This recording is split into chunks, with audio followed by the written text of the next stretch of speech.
नमस्कार दोस्तों, एक बार फिर आप सभी का स्वागत है अंश एस्ट्री गुरु में। मैं हूं आपका दोस्त सनी। दोस्तों, एक बार फिर एनटीपीसी खनन लिमिटेड में वैकेंसी निकल कर आई हुई है, जिसमें कि आप सभी को बताया जा रहा है कि जो एनटीपीसी में इस बार वैकेंसी निकाली गई वो इलेक्ट्रिकल सुपरवाइजर के लिए निकाली गई है, मैकेनिकल सुपरवाइजर के लिए निकाली गई है, माइनिंग ओवरमैन के लिए वैकेंसी निकाली गई है। इन सभी की वैकेंसी जो निकाली गई है, अलग अलग एरियाज के लिए वैकेंसी निकाली गई है। SC स्टूडेंट हो, चाहे EWS हो, चाहे OBC हो, चाहे जो कैटेगरी के स्टूडेंट है वो फटाफट अप्लाई कर सकते हैं। इसके लिए बेसिक सैलरी आपको एक फिक्स टर्म बेस पे दिया जाएगा, 50,000 रुपये पर मंथ के हिसाब से दिया जाएगा। पर इसके लिए योग्यता क्या होनी चाहिए, इन सभी के बारे में फुल डिटेल्स आप देख लीजिए। जो स्टूडेंट ITI या BTech या डिप्लोमा जो भी पास आउट स्टूडेंट है वो फटाफट अप्लाई कर पाएंगे। तो चलिए स्टार्ट करते हैं और फुल नोटिफिकेशन भी देख लेते हैं। दोस्तों, जैसा कि देख रहे हैं स्क्रीन पर लिखा है एनटीपीसी लिमिटेड और NML यानी कि आपके कोल माइनिंग में वैकेंसी निकाली गई। एनटीपीसी माइनिंग लिमिटेड के बारे में बताया जा रहा है कि एनटीपीसी माइनिंग लिमिटेड NML की स्थापना 2019 के पूर्ण स्वतंत्र सहायक वाली कंपनी के रूप में की गई है। भारत की सबसे बड़ी एकत्र विद्युत तो कंपनी के स्वामित्व वाली सहायक कंपनी है। और इसमें जो आपकी रिक्तियां हैं, यहाँ देखिए, आप साइड में देख रहे होंगे, यहाँ पद माइनिंग ओवरमैन के लिए निकाला गया है। परियोजना जहाँ जहाँ परियोजनाएं हैं, जैसे पकड़ी वाराडी में, छट्टी वरियातू में और केरंडारी में, दुलंगा में, तलाईपल्ली में, बदामपुरा में आपकी टोटल 67 पोस्ट जारी की गई है। और फिर ऐसे मैगज़ीन इंचार्ज के लिए जो पोस्ट जारी की गई है उसके भी टोटल 9 पोस्ट हैं। और मैकेनिकल सुपरवाइज़र के लिए जो आपका जारी किया गया परियोजना में वो टोटल आपके 28 पोस्ट जारी किया गया है। इलेक्ट्रिकल सुपरवाइज़र के लिए 26 पोस्ट जारी किया गया है।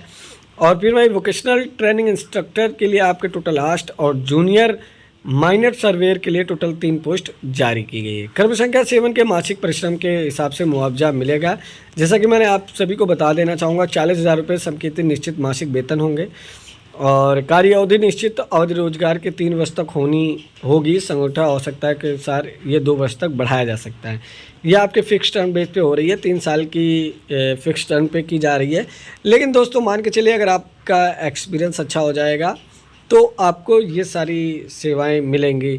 2 बच्चों के और पति पत्नी के आपके जो भी होंगे उनके मेडिकल वगैरह का खर्चा जो भी होगी कंपनी वहन करेगी। और इसी क्रम में और नीचे हम आपको सबसे पहले बात करते हैं कि अप्लाई करने का लास्ट डेट क्या है। अप्लाई करने का दोस्तों लास्ट डेट आपको मैं स्क्रीन पर दिखा रहा हूँ। यहाँ ऑनलाइन आवेदन जमा करने की प्रारंभिक तिथि 17 जुलाई से लेकर, यानी कि आज से लेकर आपके ऑनलाइन आवेदन जमा करने की तिथि 5 अगस्त तक सुनिश्चित की गई है। वैकेंसी आज अभी आई हुई है। और इसको अप्लाई करने के लिए आपको शुल्क भी देना होगा, जो कि आपका वापस नहीं होगा। इसके लिए आपको नेट बैंकिंग या क्रेडिट कार्ड या डेबिट कार्ड किसी भी माध्यम से आप शुल्क जमा कर सकते हैं। लेकिन शुल्क कितना देना होगा, ये सबसे बड़ी बात है। मैं आपको बताना चाहूँगा, शुल्क आपको 300 रुपये ही पर व्यक्ति को देना होंगे। इसकी वापस नहीं की जाएगी, ये आपको किसी भी माध्यम से वापस नहीं की जाएगी। जो आवेदन करेंगे वो आपके शुल्क ले लिया जाएगा, ठीक है।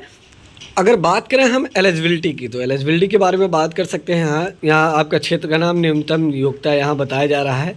ओवर माइनिंग ओवरमैन के लिए जो आपके एलिजिबल मांगी गई है, राज्य तकनीकी बोर्ड या मान्यता प्राप्त संस्थान से कम 60 अंकों के साथ माइनिंग इंजीनियरिंग से पूर्णकालिक नियमित डिप्लोमा किए हुए हैं। और ऐसे स्टूडेंट के लिए वैकेंसी है। मैग्नीज इंचार्ज के लिए भी सेम डिग्री मांगी गई है। लेकिन मैकेनिकल सुपरवाइजर के लिए आपके राज्य तकनीकी बोर्ड मान्यता प्राप्त संस्थान में कम से कम 60 अंकों के साथ मैकेनिकल प्रोडक्शन इंजीनियरिंग पूर्णकालिक नियमित डिप्लोमा, SC/ST के लिए शैक्षणिक योग्यता न्यूनतम अंक उत्तीर्ण होंगे। वहीं इलेक्ट्रिकल सुपरवाइजर के लिए भी सेम डॉक्यूमेंटेशन मांगी गई है। और आपके वोकेशनल ट्रेनिंग इंस्ट्रक्टर के लिए भी 5 वर्ष का अनुभव मांगा गया है।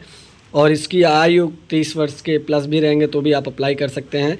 ये माइनिंग सरदार के लिए आपकी जो वैकेंसी मांगी गई है, वो माइनिंग सरदार के लिए जो पोस्ट निकाली गई है 7वें नंबर पे, वो आपको मैं बता दूं कि सरकारी मान्यता बोर्ड से मैट्रिक 10वीं योग्यता में न्यूनतम अंक से पास हों। कोल के DGM-S द्वारा वैध खनन सरदार योग्यता प्रमाण पत्र भी आपके पास हो तो आप अप्लाई कर पाएंगे, नहीं तो आप नहीं अप्लाई कर पाएंगे, ठीक है। लेकिन प्राथमिक चिकित्सा आपके जो है वो भी आपका होना चाहिए। आवेदन करने की तिथि मैंने ऑनलाइन आपको बता भी दिया है, आप वहां से ऑनलाइन कर पाएंगे। और OBC के लिए छूट दी जाएगी 3 वर्ष की, SC/ST के 5 साल की। और NCL या फिर एनएमएल जोन खजन परियोजना में भूमि विस्थापित जिनका भूमि गई है, जैसे एनटीपीसी की बहुत सारे पावर प्लांट ऐसे हैं जहां भूमि गई हुई हैं, अगर वो भी स्टूडेंट एलिजिबल हैं तो वो अप्लाई कर सकते हैं, उनको पूरा छूट दी जाएगी। तो इसी प्रकार से वैकेंसी निकाली गई है। एक क्रम संख्या से 6 तक 50,000 रुपये दिया जाएगा, लास्ट में आपको 40,000 रुपये दिया जाएगा 7वें नंबर की ये वैकेंसी तक। और दोस्तों अगर और किसी भी प्रकार की जानकारी चाहते हैं तो आप कमेंट के माध्यम से पूछ सकते हैं, आपको अंश स्टडी गुरु के माध्यम से नए नए अपडेट मिलती रहेंगे। तो चलिए आज के लिए फ़िलहाल इतना ही, और कोई अपडेट पाने के लिए चैनल से जुड़े रहें। धन्यवाद।